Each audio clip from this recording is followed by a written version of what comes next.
Assalamualaikum warahmatullahi wabarakatuh. Mata kuliah Fikih Mawaris. Di sini saya akan membahas mengenai hijab dalam ilmu waris. Baik, selanjutnya saya akan membahas materi yang pertama, yakni pengertian ahli waris hijab. Hijab menurut bahasa adalah tutup atau mencegah, sedangkan menurut istilah ulama ahli faraid ilmu waris, hijab berarti tidak bisanya seseorang mendapat warisan yang sebenarnya.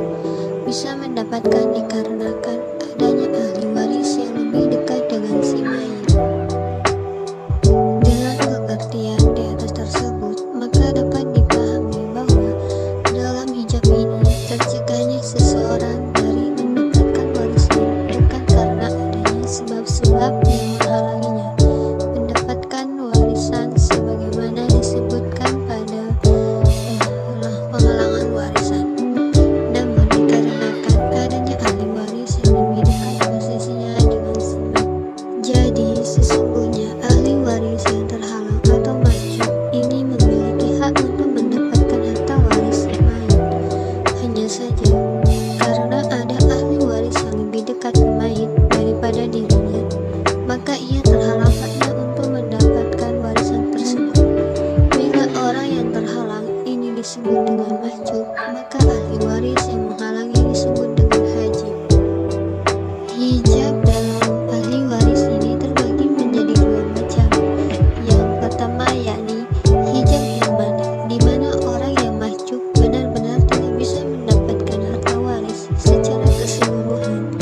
Misalnya, seorang cucu laki-laki sama sekali tidak bisa mendapatkan harta waris bila ia bersamaan dengan anak laki-lakinya si mayit.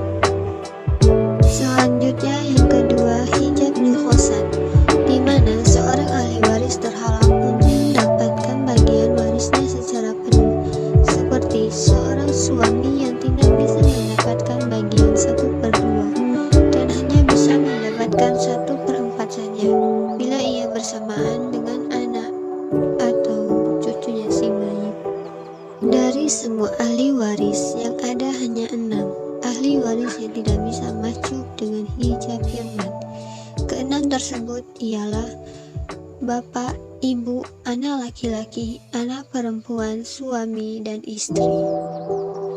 Contoh, nenek menjadi mahjub apabila bersamaan dengan ibu si mayit, antara lain ahli waris yaitu istri, nenek, ibu, kakek. Bagiannya, istri sama dengan 1/4 hasilnya 3, nenek sama dengan mahjub hasilnya 0, ibu 1/3 hasilnya 4, kakek sama dengan asabah hasilnya 5.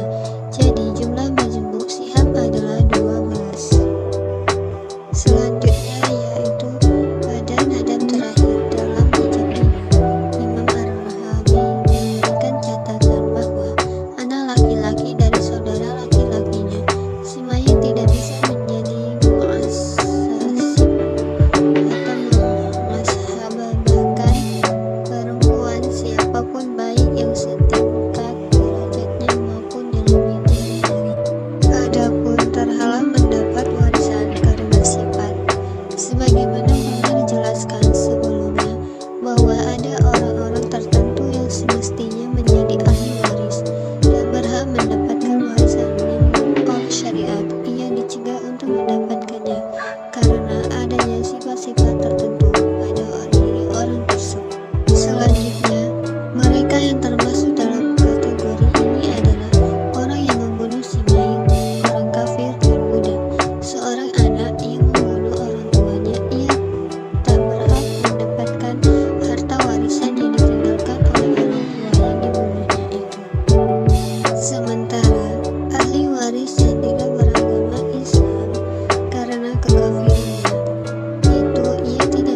Wassalamualaikum warahmatullahi wabarakatuh.